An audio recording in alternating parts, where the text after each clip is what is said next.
औज़ु बिल्लाहि मिनश शैतानिर रजीम। बिस्मिल्लाहिर्रहमानिर्रहीम। अस्सलामु अलैकुम वरहमतुल्लाहि वबरकातुहू।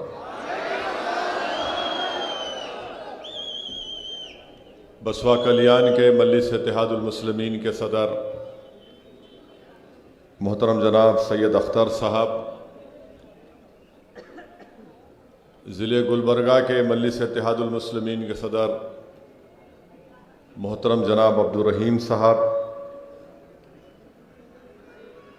बसवा कल्याण के असम्बली के ज़मनी इंतखाबात के मजलिस इत्तेहादुल मुस्लिमीन के उम्मीदवार मोहतरम जनाब बाबा चौधरी साहब, शहनशीन बतशरीफ़ फरमा गुलबर्गा नॉर्थ के मजलिस इत्तेहादुल मुस्लिमीन के उम्मीदवार मोहतरम जनाब इलियास बागवान साहब, अमीरुद्दीन चौधरी साहब, शोलापुर महाराष्ट्र के मजलिस इत्तेहादुल मुस्लिमीन के सदर मेरे भाई जनाब फ़ारूक शाबदी साहब, मजलिस इत्तेहादुल मुस्लिमीन के मरकज़ी ऑब्ज़र्वर वो साबिक़ा रुकने बल्दिया मोहतरम जनाब समद अब्दाद साहब, कर्नाटका के मजलिस इत्तेहादुल मुस्लिमीन के सदर मोहतरम जनाब उस्मान गनी साहब, ज़हीराबाद के मजलिस इत्तेहादुल मुस्लिमीन के सदर मेरे मजलिसी रुफ़क़ा, मोअज़्ज़िज़ हाज़रीन इकराम, मेरे गयूर नौजवान साथियों, मैं आप तमाम का बेहद शुक्रिया अदा करता हूँ कि आपने अपना कीमती वक्त निकाल कर आज के इस इंतखाबी जलसे में शिरकत की। मैं हैदराबाद से आया नहीं तो तुम्हारी पार्टी से मल्लिकार्जुन खड़े हो गए, लक्ष्मण ये बात कर रहे, अर्जुन इनके खिलाफ खड़ा है ना? लक्ष्मण एक बात बोल रहे, अर्जुन एक बात बोल रहा है। कर्नाटका के चीफ मिनिस्टर का नाम क्या है? येदियुरप्पा। उनके खिलाफ उनका मिनिस्टर गवर्नर के पास जाके, क्या नाम है मिनिस्टर का? ईश्वरप्पा। येदियुरप्पा, ईश्वरप्पा जाकर गवर्नर को बोल रहे, इन्हों मेरे को कुछ नहीं दे रहे, इन्हों खुद अपने ऑफिस में बैठ के 650 करोड़ का सैंक्शन कर लिए। ये अज़ान हो गई।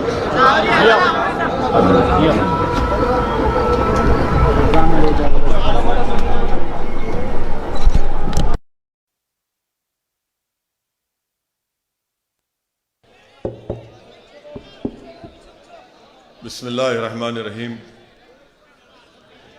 एक अज़ा के लिए हम वक्फा दिए थे, मैं अपनी बात को जारी रखूंगा।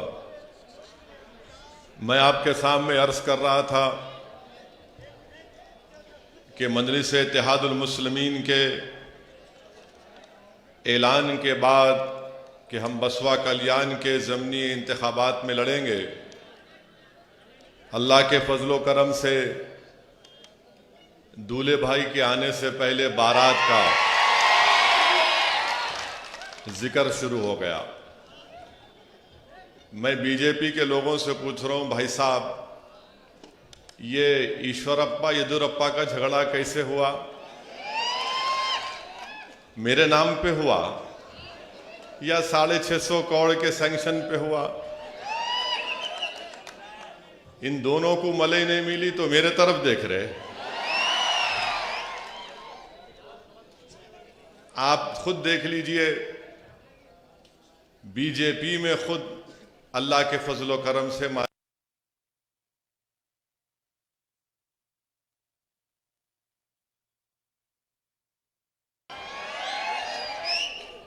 तो ये अच्छी बात है ना, ऐसा ही होना।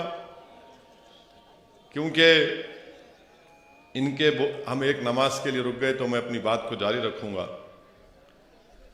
तो ये हो गया। अब दूसरी बात, कांग्रेस के लोग गाली दिया कि अच्छा है भाई, ऐसा है ना, इंसान क्या फितरत जैसी रहती, उन्हें वैसी जबान से बात करता, जैसा दिमाग में रहा गाली तो गाली देता उन्हें। अब जैसा यूपी के चीफ मिनिस्टर, उन्होंने माइक सामने था तो लफ्ज सी बोल दिया उन्होंने, हम उर्दू में चीम से बोलते ना, वो सी बोल दिया, वो उनकी काबिलियत है। तो कांग्रेस के भी लोगों की जो काबिलियत रहती, दिमाग में जो भरा हुआ रहता ना गंदगी, उसको कुछ भी बोलो आप, वो जबान पे निकल जाती। अब मैं तो नहीं बोल सकता, मैं ट्विंकल ट्विंकल थोड़ा पढ़ा हुआ हूं, तो उन्होंने वो बात बोल दिए। मैं कांग्रेस के लोगों से पूछ रहा हूं, भाई साहब आप मेरे बारे में जिक्र कर रहे, बहुत अच्छा है, क्योंकि आपको पूरे भारत में एक ही मर्द नजर आता, कोई बात नहीं, मगर मेरे सवाल का जवाब दो आप। 2018 में असेंबली का इलेक्शन हुआ था ना,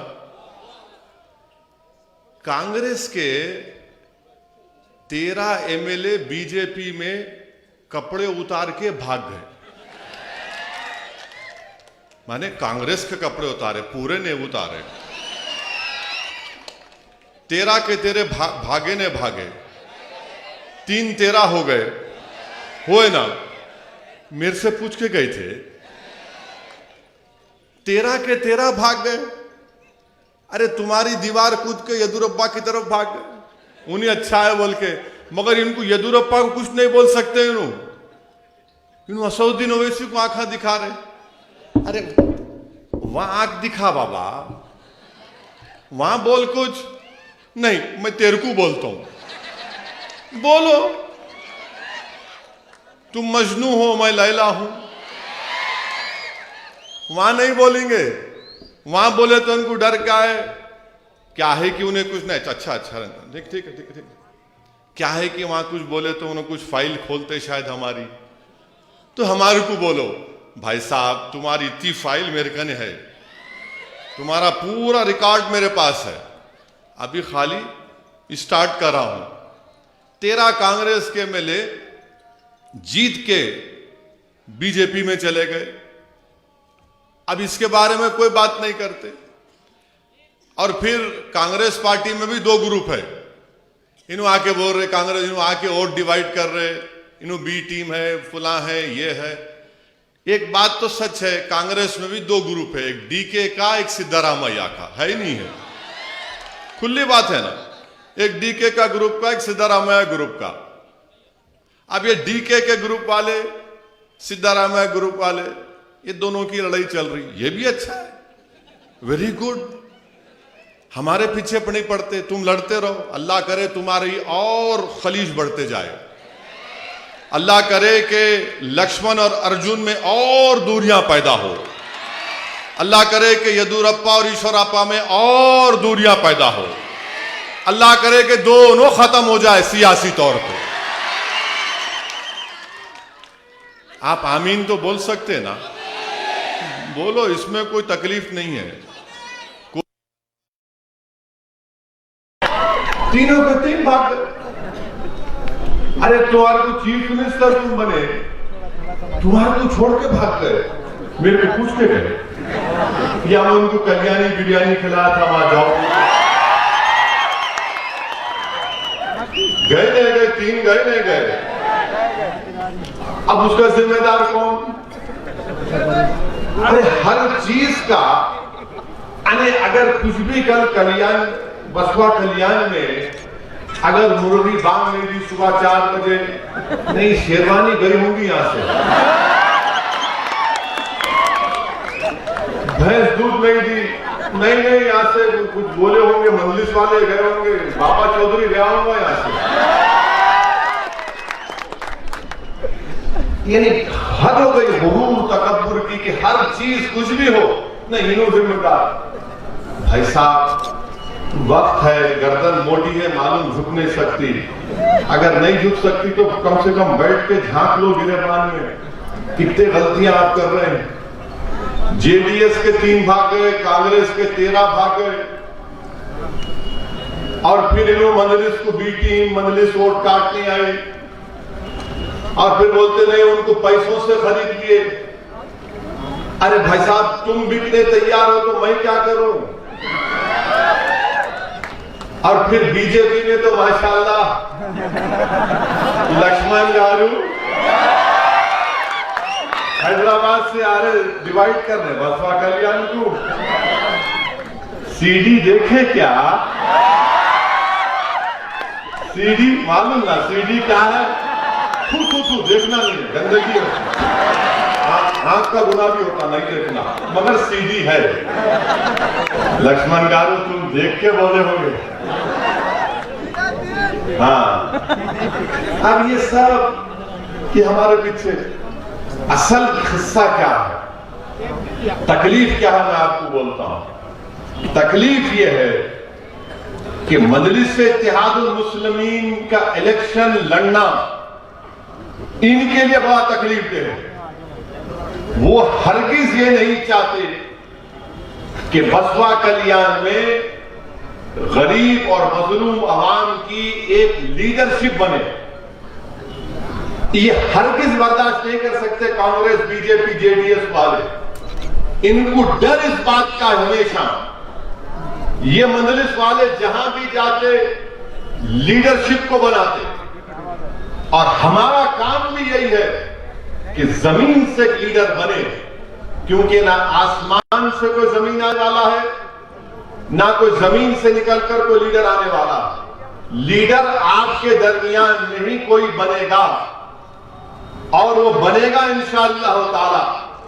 बसपा कल्याण में आपकी क़यादत बनेगी इंशाअल्लाह ताला, और वो आपको बनाना है। मैं कोशिश करता रहूंगा, आपके सामने आकर लड़ता रहूंगा, मगर बनाना तो आपको है, और ये बनना जरूरी है, क्योंकि जब अहले गैरे हमारी जिंदगियों का फैसला करते आए हैं, अब अहले गैरे नहीं करेंगे। अब बसपा कल्याण से आपका बेटा, आपका भाई, आपका बाप, आपका दोस्त, आपका रिश्तेदार करेगा।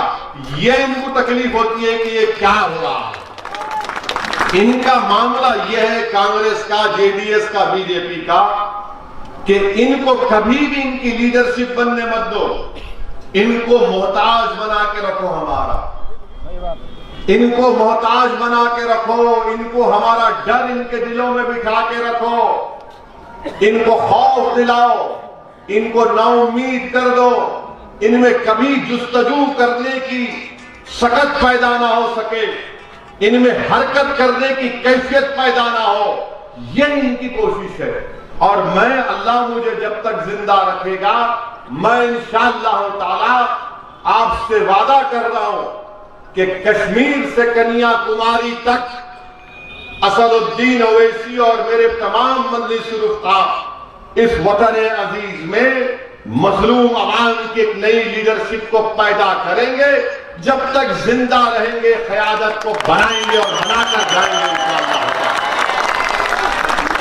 आप ये देखो, हम बंगाल में इलेक्शन लड़ रहे हैं, 6 या 7 सीट पे लड़ रहे हो आप, 7 सीट पे।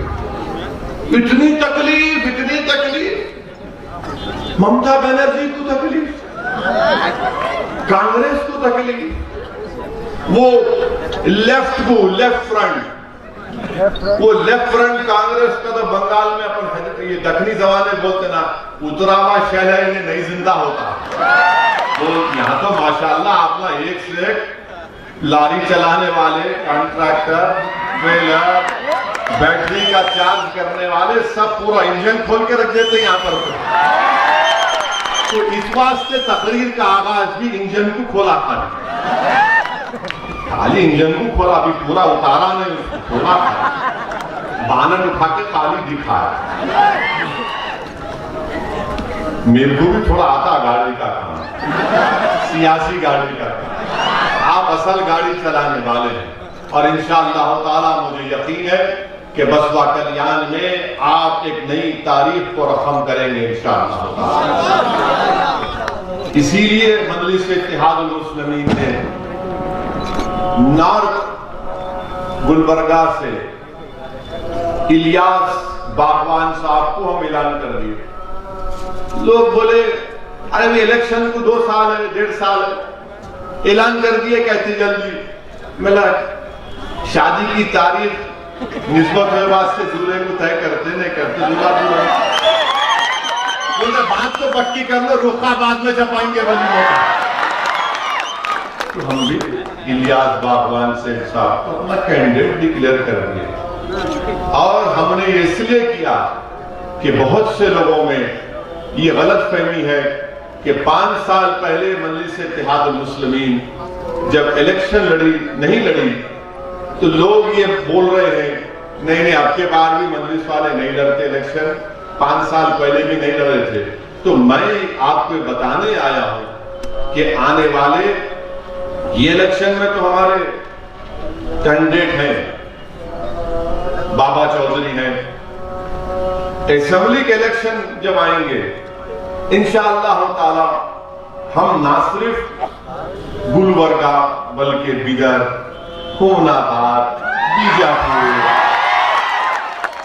वो जगह है कर्नाटका में हम कैंडिडेट खड़ा करेंगे। हम बात कर रहे हमारे गुलबर्गा के सदर का नाम अब्दुल रहीम है, उनको और एक नाम है उनका नहीं मालूम शायद, क्या नाम है? मिर्ची से। तो मिर्ची को लगा दिया उनके पीछे। तो ये लड़ना है इलेक्शन लड़ने के लिए पूरी मजलिस तैयारी कर रही है। उस्मान गनी अभी तकरीर सुने आप, कन्नड़ा जबान में ऐसा पानी कैसा बोलते हो, तड़ातर तड़ातर तड़ातर। उस्मान गनी साहब अभी मेरे को बोल रहे थे साहब हुबली को जाना है, हुबली के मुफ्ती साहब, हुबली के काजी साहब आए थे हैदराबाद, बोले आप आइए। अब मेरी कोशिश है कि इंशाअल्लाह ताला कि वहां जाऊं। मैं वादा किया था कि रमजान से पहले आऊंगा, मगर यहाँ का ज़िमनी इंतखाबात आ गए, बंगाल के इलेक्शन में भी जाना है। इंशाअल्लाह ताला मजलिस इत्तेहादुल मुस्लिमीन 13 तारीख से 13 हाँ कोशिश करेंगे उस्मान गनी साहब। तो ये मजलिस इत्तेहादुल मुस्लिमीन का कर्नाटका के ताल्लुक से प्रोग्राम। बिदर में बल्दिया के इलेक्शन हो रहे, हम भी लड़ रहे, वहां लड़ेंगे। लड़ने से क्या तकलीफ है। और इंशाअल्लाह ताला बिदर में सबसे ज्यादा कॉर्पोरेटर मजलिस के जीत के आएंगे इंशाअल्लाह ताला, इसलिए कि माशाअल्लाह से वहां पे कांग्रेस है, उन्हें भी हमारा मजनू है। एक मासूम औरत को ले जाकर सेडेशन का चार्ज लगा के जेल में डाल दिए। ये कांग्रेस वालों को तौफीक नहीं हुई जेल में जाके उससे मिलने की। मेरे को वहां बिदर से वहां के एक ज़ईफ एक कोई बुजुर्ग फोन करके बोले सऊदी ओवैसी साहब क्या आप लोग इतने कमजोर हो गए कि हमारी बहन को जेल में डाल दिया गया और कोई हिम्मत नहीं है कम से कम आके जेल में मिलने की। मुझे बड़ी तकलीफ हुई और मुझे उनकी बात सही भी लगी। बाज़ वक्त सच बोलने से इंसान के अना को तकलीफ होती है, मगर उस इंसान को मालूम होता है कि सच्चाई है। मैं दिल्ली से सुबह फ्लाइट लेके आया और सीधा बिदर के जेल को गया और जाकर हमारी उस बहन से और उनसे मुलाकात किया। तो ये सब चीजें इनको पसंद नहीं आती, इनको यही तकलीफ है। अब कांग्रेस वालों का एक और मसला है, उनके बहुत बड़े लीडर है, उनका नाम नहीं ले सकता मैं, उन्होंने हार गए अमेठी में हार के उन्होंने वायनाड केरला में लड़े। अब कर्नाटका का केरला का इलेक्शन हो रहा, इलेक्शन में वो क्या करे, समंदर में कूद के तीर रहे। क्या बात है, आप बताइए। अगर मैं यहाँ पर बसपा कल्याण आके बोलूंगा चौधरी साहब यहाँ की बड़ी मौली कहाँ है, वाला गाइड मार के निकलता हूँ, बताओ। चौधरी साहब बोलते इन्हें क्या मेरकुट बहाने को आया। ये हाल है इनका, ये हाल है, इन पे क्या भरोसा कर सकते। कांग्रेस पार्टी को अगर आप वोट देंगे तो याद रखिए वो फिर कपड़े उतार के येदुरप्पा का भाग जाने वाले हैं। मैं लिख के दे रहा हूं आपको, 13 तो भाग गए और येदियुरप्पा ऐसा बैठे हुए, आजा मैं तेरे को बनाता हूं। क्या बना तो नहीं मानो, कितों को बनाते नहीं मानो। तो ये कांग्रेस पार्टी का ये हाल हो चुका है। अब जेडीएस का मामला ऐसा है कि उन्होंने बेचारे एक के बाद उनके विकटा गिरते जा रहे हैं। नहीं होने वाला, नहीं होने वाला। इसीलिए मेरी आपसे गुजारिश है कि 17 अप्रैल के दिन आप मुत्तहदा तौर पर बेखौफ होकर आप मजलिस इत्तेहादुल मुस्लिमीन के उम्मीदवार के हक में वोट दीजिए। बसपा कल्याण के बहुत से मसाइल हैं। बसपा कल्याण के ट्रेन है, नहीं है, नहीं है, ट्रेन की आवाज सुनते नहीं है, नहीं है, डेवलपमेंट है, बिल्कुल नहीं है। कब से नहीं है? साल होगा भाई, जब से नहीं है। अब्बा के जमाने से नहीं है, दादा के जमाने से नहीं है, दादा के जमाने से अभी भी वोट देते। अब ट्रेन होना ना, तो ट्रेन होना तो एक अच्छे इंजन के ड्राइवर को चुनना। बाबा चौधरी है, कोई बात ही नहीं करता, इनवारे शेरवानी आ रहा, तोड़ने को आ रहा, भड़काओ भाषण देगा, लड़ाई का। ट्रेन की बात करो, ट्रेन की बात कोई करते नहीं। अच्छा, बीजेपी 6.5 साल से दिल्ली में मित्रों है, यानी प्राइम मिनिस्टर मोदी जी है। ये बिदर डिस्ट्रिक्ट में 2 बार एमपी हो गए। ट्रेन का एक लफ्ज बोलते हैं वो, अरे भाई ट्रेन लेके आना था ना बसपा कल्याण में, कुछ नहीं। बीमार हुए तो बिदर, सोलापुर, हैदराबाद जाना पड़ता नहीं पड़ता? जाना पड़ता ना। बीमार हुए तो या तो बिदर जाना, या सोलापुर जाना, या हैदराबाद जाना, फिर भी वोट देते। सर इस बार ये अस्पताल होना, बाबा चौधरी एक छोटा दवाखाना तो खोलिए कम से कम। अब एमएलए बन गए तो लड़के इंशाअल्लाह ताला बड़ा गवर्नमेंट हॉस्पिटल यहाँ पे खुला सकते। तीसरी बात, आपको यहाँ पे हमारे फर्स्ट ग्रेड कॉलेज के स्टूडेंट्स हैं, बस है जाने की, बच्चों को पढ़ाने के लिए बस तो होना ना, गरीब आदमी को बस तो होना ना। ये बात ही नहीं करेंगे, कोई बात नहीं करेंगे, खाली इन्हों लैला के बारे में बात करते। तो मेरी लैला आई देखो, अरे मेरे प्यारो, मेरी मोहब्बत में तुम मर जाओगे इंशाल्लाह, मुझे मालूम, मगर बसपा कल्याण के लोगों को तकलीफ दे रहे। आप कम से कम बस तो डालते ताकि ये फर्स्ट ग्रेड के हमारे बच्चे बच्चियां स्कूल को, कॉलेज को जा सके। अच्छा, यहाँ पर पीने के पानी का भी इंतजाम नहीं, खाली थोड़े घरों को आता पीने का पानी। ये आपके बुनियादी मसाइल है। फिर इससे हट के आप देखो, आपके पास माशाल्लाह से 150 किस्म की जड़ी बूटी है, 150 किस्म की जड़ी बूटी है पूरे बसपा कल्याण में। अगर सही रिसर्च करे तो यूनानी आयुर्वेदिक को फायदा होता। अच्छा, कुछ नहीं कहीं करे, वो बाबा को लाना था जो सांस करा के सिखाते, ये नाक से लेके इससे छोड़ो, उससे खींच के इधर छोड़ो, उसको तो ही बुलाना था। 150 जड़ी बूटियां हैं, तो 150 जड़ी बूटियों को इस्तेमाल करने के लिए आपको एक जड़ी बूटी को वोट देना, उसका नाम मजलिस इत्तेहादुल मुस्लिमीन। कुछ नहीं करते। अच्छा, फिर यहाँ पे अब हमारे हडापाट बरादरी के भाई, कम्युनिटी के लोग है ना, हदापात हमारे भाई है, जात के लोग है, कम्युनिटी के लोग, हड़पट, माफ करना जरा तलफ्फुज में गलती हो गई। तो उनके बारे में प्रभु चौहान कहते मिनिस्टर है, होने की होंगे मिनिस्टर, मेरे को क्या करने का। प्रभु चौहान साहब ये बोले, अगर कोई हड़पट बिरादरी का कोई जीत गया तो क्या उन्हें असेंबली में जाके किसी का शेव करेंगे, दाढ़ी बनाएंगे? ये बोले नहीं बोले? बोले ये भड़काऊ भाषण नहीं है। बिल्कुल बोले सर। खाली हमारे चेहरे को देखते कि चेहरे पे दाढ़ी, सर पे टोपी, भड़काऊ भाषण, आतंकवादी, जिहादी, एंटी नेशनल। इन्होंने बोले सो इनके मुंह से फूल गिर रहे, मोतिया गिर रहे, मोगरा गिर रहा। मैं हमारे हड़प्पड़ बरादरी के लोगों से अपील कर रहा हूं कि आप मुत्तहदा तौर पर 17 अप्रैल के दिन बाबा चौधरी के हक में अपना वोट का इस्तेमाल करिए।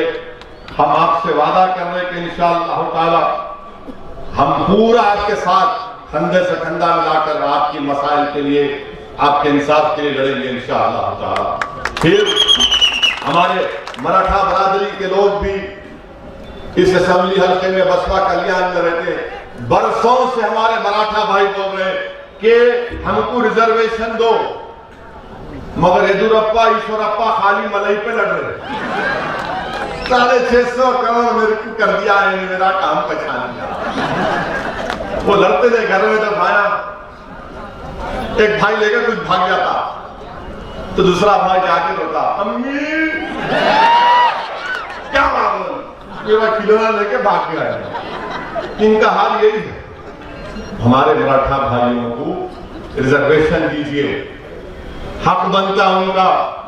वो सोशली, एजुकेशनली यहां पर बैकवर्ड है, उनको मिलना चाहिए। इसके ऊपर कोई बात नहीं करते आप। और फिर जो कांग्रेस की तरफ से ये वादा किया गया था कि टीपू सुल्तान के नाम से एक सर्कल बनाया जाएगा बसपा कल्याण में, बंगला में, वो भी भूल गए।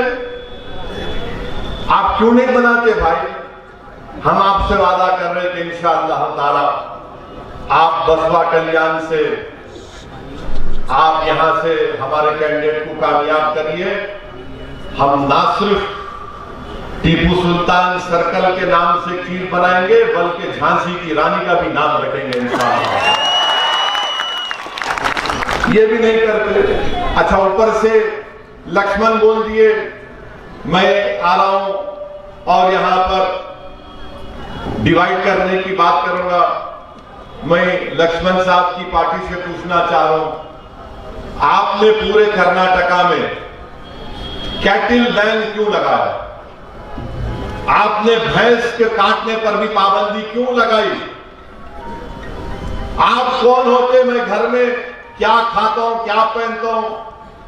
आपको कोई अख्तियार नहीं है कि आप मेरे घर में झांके या मुझसे कहे कि आप ये खाओ, ये मत खाओ, ये कपड़े पहनो, ये बोलो, ये मत बोलो। इसलिए कि सुप्रीम कोर्ट का जजमेंट है राइट टू प्राइवेसी का, और सुप्रीम कोर्ट ने कह दिया कि प्राइवेसी भारत के शहरियों के लिए उनका एक बुनियादी हक है।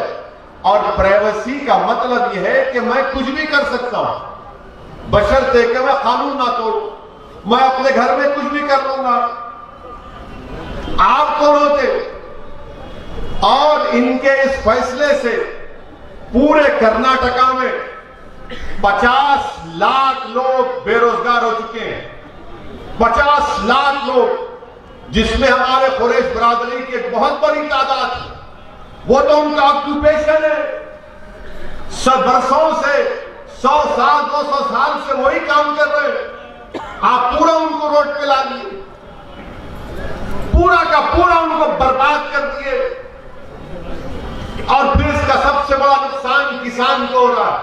वो किसान जो जानवर खरीदता है और एक वक्त के बाद वो जानवर उसको बेचना पड़ता नया जानवर खरीदने के लिए, आप वो जानवर भी नहीं खरीदते किसान से।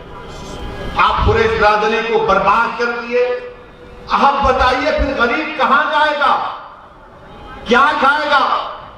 और बीफ का जो गोश्त होता है, मैं किसी को बिरादरी के लिए नहीं कह रहा हूं, मेरा हरगिज मतलब ये नहीं। बीफ का जो गोश्त होता है वही तो गरीब खा सकता है ना। अगर आप बोलेंगे नहीं तू दाल खा, अरे भाई दाल महंगी है। भारत का जो गरीब है, चाहे वो मुसलमान हो, दलित हो, आदिवासी हो, हमारे हिंदू भाइयों भी गरीब है, वो क्या खाएंगे फिर? और मैं नहीं कह रहा हूं, बीजेपी के लोग मेरे सवाल का जवाब दो कि कर्नाटका में national family health survey 4th round हुआ, जिसमें खुद कर्नाटका की सरकार यह कह रही है कि 39% दलित और आदिवासियों के बच्चे स्टंटेड होते हैं, यानी जो उम्र में उनका वजन होना उतना वजन नहीं होता। क्या खाएंगे फिर ये दलित आदिवासियों के बच्चे? ये आप कह रहे हैं। फिर आप कर्नाटका की हुकूमत सरकार कहती है कि 40% बच्चे अंडर नरिश, यानी खाने को नहीं मिलता उनको, ये दलित आदिवासियों के। और 56% बच्चे एनीमिक है, खून नहीं है। क्या खाएंगे उन्हें? दाल खरीदेगा उन्हें? आप बताइए कितना बड़ा जुल्म कर्नाटका में बीजेपी की हुकूमत कर रही है। मकसद क्या है कि हिंदुत्व की आइडियोलॉजी को प्रमोट किया जाए, उनके आइडियोलॉजी को पूरे कर्नाटका पर मुसल्लत कर दिया जाए, और उसका नतीजा यह हो रहा है कि गरीब भूखा मर रहा है, 50 लाख लोग बेरोजगार हो चुके हैं इनके गलत फैसले की वजह से। इसलिए आपको मैं अपील कर रहा हूं कि हिंदुत्व की इस आइडियोलॉजी को जो बीजेपी दिल्ली से बैठकर या बेंगलुरु से बैठकर पूरे कर्नाटका में उसको मुसल्लत कर रही है, उस हिंदुत्व की आइडियोलॉजी को शिकस्त देने के लिए मैं उन तमाम बसवा कल्याण के लोगों से अपील कर रहा हूं जो भारत के प्लुरलिज्म को, भाईचारा को, भारत की मोहब्बत को जानते हैं, वो मुत्तहिदा तौर पर 17 तारीख के दिन मजलिस के हक में अपने वोट का इस्तेमाल करें, ताकि बीजेपी को एक पैगाम पहुंच सके कि तुम्हारे गलत फैसले से लोग बेरोजगार भी हो रहे हैं और गरीब के घर में लोग भूखे सो रहे हैं। और ये मैं इसलिए कह रहा हूं कि आज से 8-9 महीने पहले जब लॉकडाउन हुआ था, आज एक बहुत बड़ी रिसर्च PEW की रिपोर्ट आई कि मुल्क में 7.5 करोड़ लोग एब्जेक्ट माने गुर्बत, गरीबी के सतह से नीचे जा चुके हैं। 7.5 करोड़ लोग। जब लॉकडाउन लगा, ये पूरे ट्रांसपोर्ट का कारोबार करने वाले भूखे मर गए। ना ड्राइवर है चलता, ना गाड़ी चलती, ना मैकेनिक, कुछ नहीं। ना मरकजी हुकूमत ना रियासत हुकूमत मदद के लिए आई। आज पैसा नहीं है लोगों के पास, मगर बीजेपी क्या बोल रही? लव जिहाद। अरे कैसे दीवाने हैं ये लोग कि बेंगलुरु में एक हमारी हिंदू बेटी और एक मुसलमान हमारा बेटा बेंगलुरु से बस में बैठ के जा रहे, तो गाड़ी से उतार कर उन दोनों बच्चों को बजरंग दल के लोग 4 लोग खूब मारे पीटे और चाकू लेके उस मुस्लिम बच्चे के पेट में 6 मरतबा मारे। क्यों तुम इसके साथ मारे? अरे मेरे भाई वो बालिग है, वो बालिग है, छोटे पापा नहीं है वो लोग।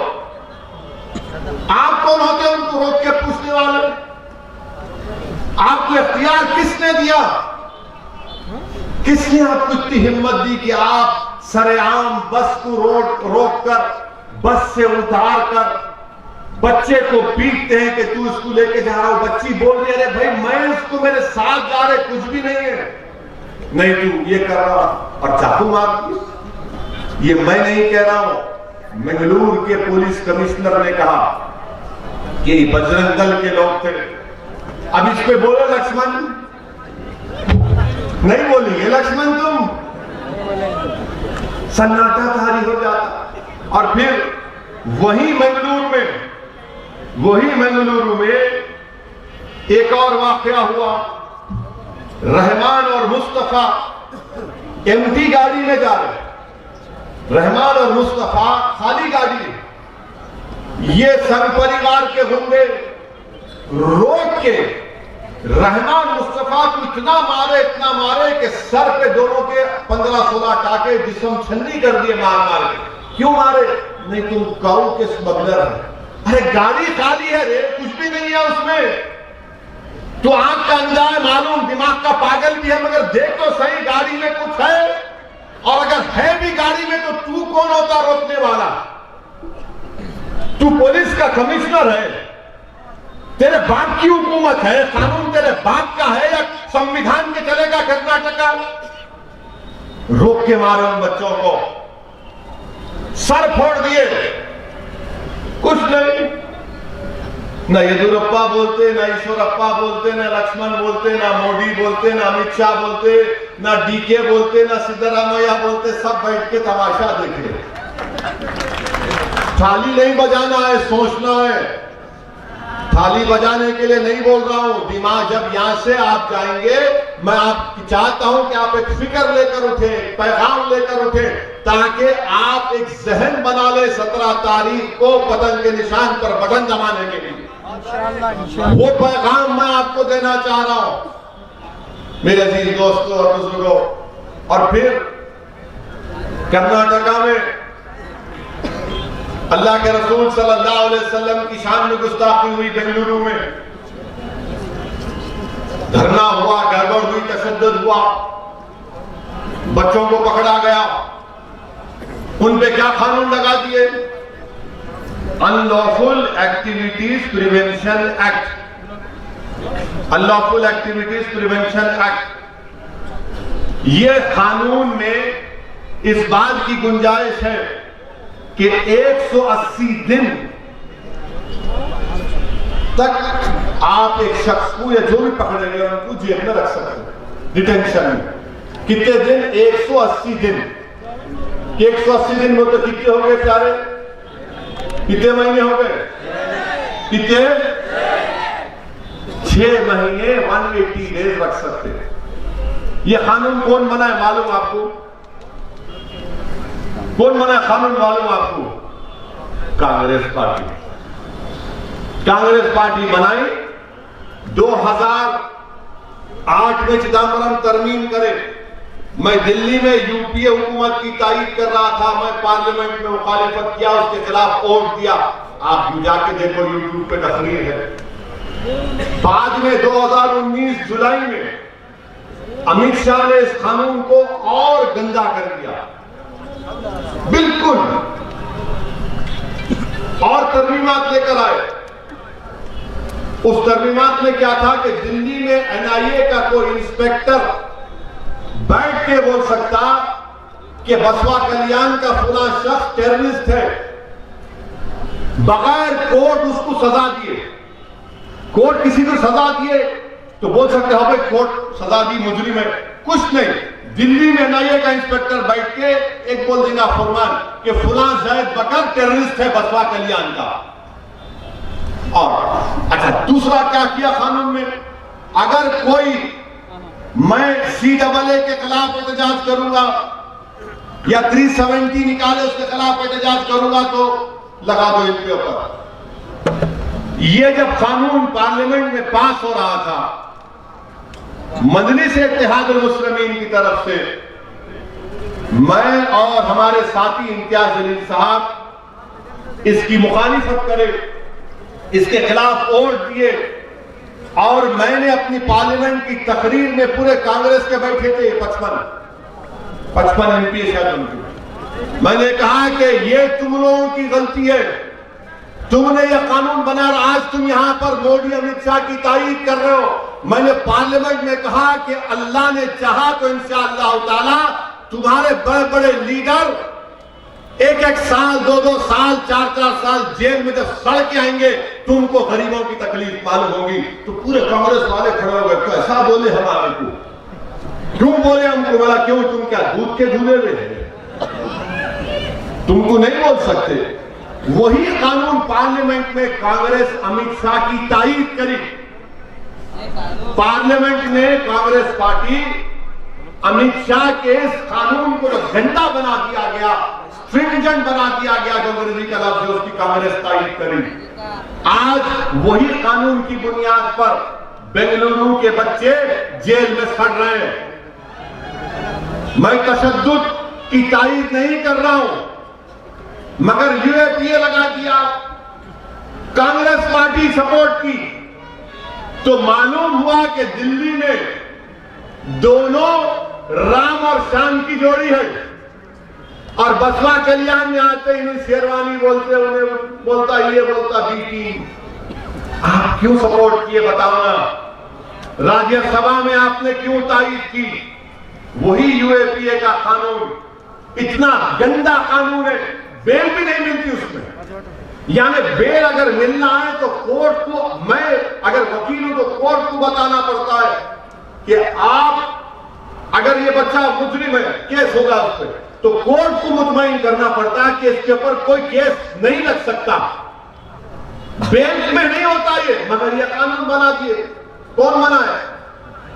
राहुल गांधी और अमित शाह मिलकर बनाए, और गाली हमको देते, हम इसकी मुखालिफत किए। ये कांग्रेस पार्टी का उसूल है मेरे भाई। ये बीजेपी का असली चेहरा आपके सामने है।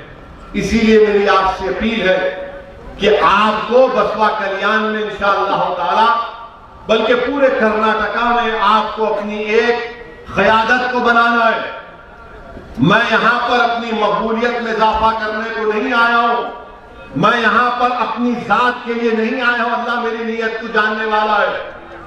मैं आपसे अपील करने आया हूं कि आप अपने वोटों से अपनी पार्टी को, अपनी क़यादत को बनाइए और ऐसा काम करिए कि जब हम इस दुनिया से जाएंगे, और हक है, हम सबको जाना है इस दुनिया से, कोई नहीं रहने वाला है यहां पर, सबको जाने का है, सबका दी एंड होगा, सब जाएंगे इंशाअल्लाह ताला।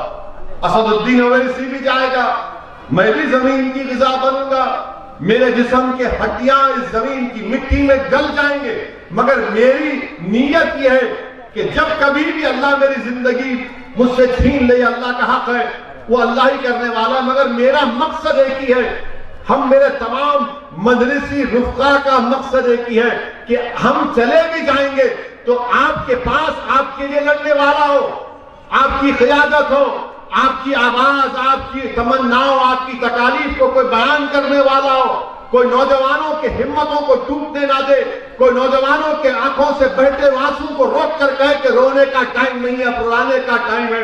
कोई हमारी माँ और बहनों को हिम्मत दिलाए कि डरो मत, हिम्मत से काम करो। हमारे बच्चियों को कोई दिलासा दिलाए कि बढ़ो मेरे बच्चियों, इस मुल्क में, इस माशरे में जहेज की लानत की परवाह मत करो, मगर तुम तालीम याफ्ता बन जाओ, ताकि हमारी बच्चियां जब तालीम याफ्ता हो जाएंगी तो ताकतवर हो जाएंगी।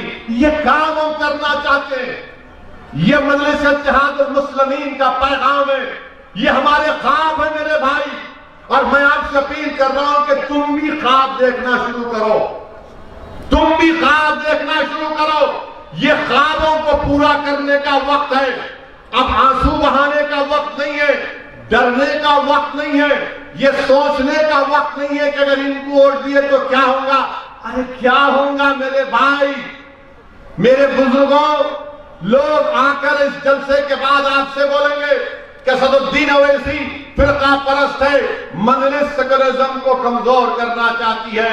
मैं इनसे एक ही बात पूछना चाह रहा हूं, कहां है इंसानियत? जब एक 13 साल का बच्चा किसी मंदिर में जाकर पानी पीता है तो उसको गिरा गिरा कर मारते आप। 13 साल का प्यासा पानी पीने गया, ये इंसानियत है? ये सेकुलरिज्म है? बताओ फिर क्या है ये? पीरू खान को रोड पे गिरा गिरा कर मारते हैं, 1 लाख को मारते हैं। कल एक वीडियो देखा कि इलाहाबाद में किसी के घर में घुसकर मार रहे, सामान तोड़ रहे, पुलिस आई तो पुलिस के सामने मारते हैं। मैं इसीलिए इन लोगों से चिढ़ता हूं। मैं इनसे जब मेरे से बात करते सेकुलरिज्म की, मैं कहता हूं मैं उस सेकुलरिज्म को मानता हूं जो संविधान में बाबा साहेब अम्बेडकर ने बनाया था। मैं तुम्हारे ढकोसले सेकुलरिज्म को नहीं मानता।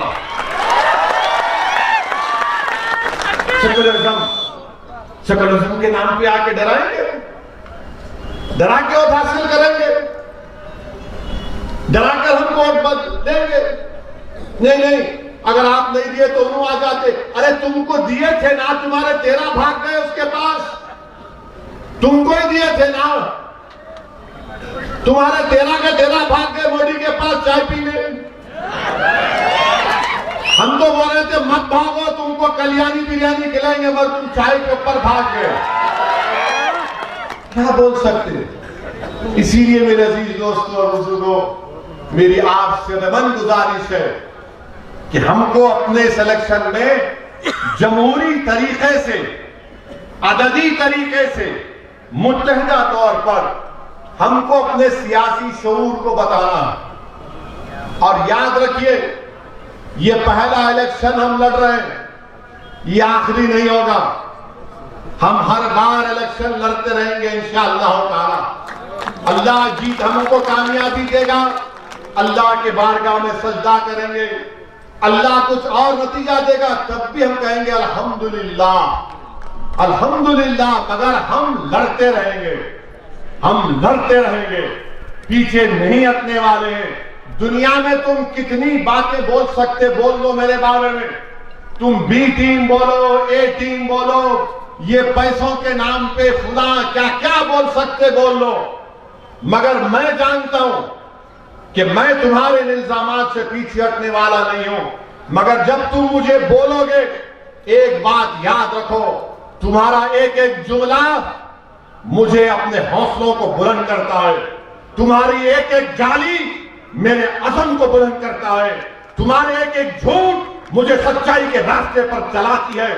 तुम्हारी एक एक बकवास मेरे पास कोई माने नहीं रखता, क्योंकि मैं इन लोगों को जवाब दे नहीं हूं, ना आप जवाब दें, हम अपने अल्लाह को जवाब दें। हम अल्लाह को जवाब दें। अल्लाह देख रहा है, अल्लाह दिलों का हाल जानने वाला है, अल्लाह इज्जत देने वाला है, अल्लाह जिल्लत देने वाला है। मैं मखलूक के लिए काम नहीं कर रहे हम लोग, मजलिस के लोग। हम खालिक को खुश करने के लिए काम कर रहे हैं। हम खालिक को खुश करने के लिए काम कर रहे हैं। हम मखलूक या फिर इख्तिदार की कुर्सियों पर बैठने वाले लोगों से डर कर काम नहीं कर रहे हैं। वजीर आजम मोदी हैं, चीफ मिनिस्टर येदियुरप्पा हैं, साबिका चीफ मिनिस्टर सिद्धारामैया है, साबिका चीफ मिनिस्टर कुमारस्वामी है तो किसको क्या करना है? वो गया जमाना, अब वो गया जमाना, अब वो उन्नूवतापन भी है कुछ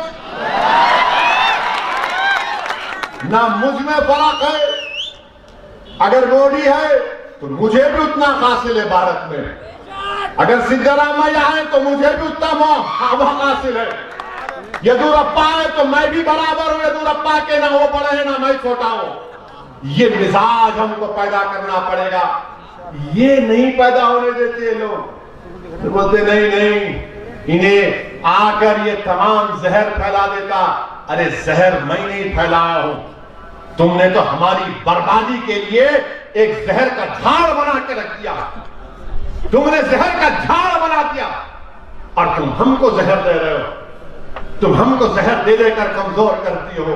बताओ कितने बच्चे स्कूल में पढ़ते, कितने स्कूल है, कितने अस्पताल है, कितने बेरोजगार हैं, कितने गरीब हैं, कितने जेलों में हैं। कौन इसका जिम्मेदार? कोई आपके पूछने वाला नहीं है। ये सिर्फ आपकी रियासत तक नहीं, हर जगह ऐसी है। इसीलिए मैं आपसे अपील कर रहा हूं कि हमारी लड़ाई किसी एक मुसलमान हिंदू के लड़ाने की लड़ाई नहीं है। ये गरीब मजलूम आवाम के इंसाफ की लड़ाई है, ये दलितों के हुकूक की लड़ाई है, ये हमारे आदिवासी भाइयों के उन पे जुल्म जो रहा उसको रोकने की लड़ाई है।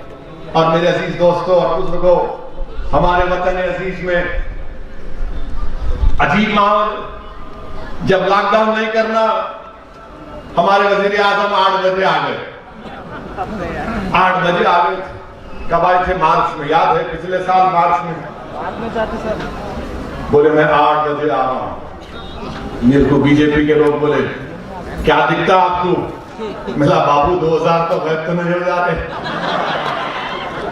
8 बजे आए, आके बोले भाइयों बहनों 12 बजे से लॉकडाउन। आप अंदाजा लगाइए कि कैसे वजीर आजम है। 137 करोड़ का देश, आप 4 घंटे में बोल रहे सब बंद। हमारा बसवा कल्याण का बच्चा महाराष्ट्र में गाड़ी चला तो कहीं तमिलनाडु में चला, बंद, कोई नहीं चलना, क्योंकि बादशाह सलामत के दिमाग में आ गई बात, मैं इस करवट पे उठा, दिमाग में आ क्या नंबर लगाओ, 8 लगा। सिंगापुर जो है हैदराबाद से थोड़ा बड़ा, उन्होंने वहां पे लॉकडाउन के लिए मेरे ख्याल से 2 हफ्ते से ज्यादा का वक्त दिए, बोले हम इतने दिन के बाद बंद कर रहे, तैयारी कर लो। हमारे वजीर आजम दिल्ली के बादशाह बोले 4 घंटे में बंद। अच्छा वो हो गया, फिर याद है ना आपको कोरोना कैसा कम होता, ताली बजाओ, ताली बजाओ, शुरू हो गया इनके भत्ता। अरे बीमारी का आवाज से भागती, ताली बजाओ, पूरे शुरू हो गए। मोदी जी बोले नहीं क्या बैंक कंपनी है? अरे मेरा कैसा कम होता रे, नहीं बोल दी ना उन्होंने। फिर उन्होंने बोला दिया जलाओ, पूरे दिया। अरे बीमारी का इलाज ऐसा नहीं होता, मगर कुछ नहीं करे, सब कुछ अब तो भाग गया। उन्हें नहीं भागा, उन्हें आज भी है, उन्हें आज भी कोरोना है। 1.5 लाख से ज्यादा लोगों की मौत हमारे मुल्क में कोरोना से हो गई। 7.5 करोड़ लोग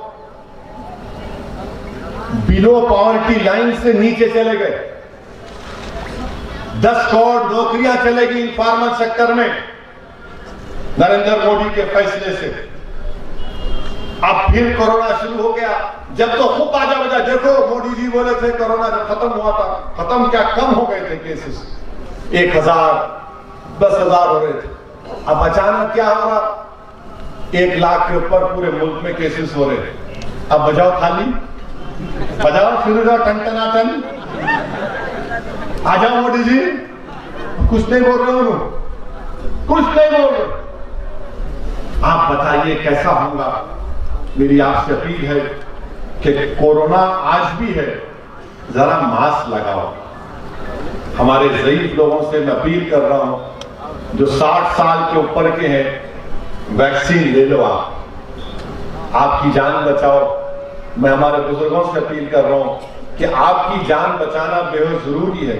हम हमारे बुजुर्गों को देखें तो एक हिम्मत आती दिल में, अरे अब्बा बैठे हुए हैं, ज़ईफों का बाप, ज़ईफों की माँ, मगर अगर तख्त पे अम्मा बैठी हुई है पान खाते हुए और बाप कुर्सी में बैठा है तो कलेजे में ठंडक पहुंचती।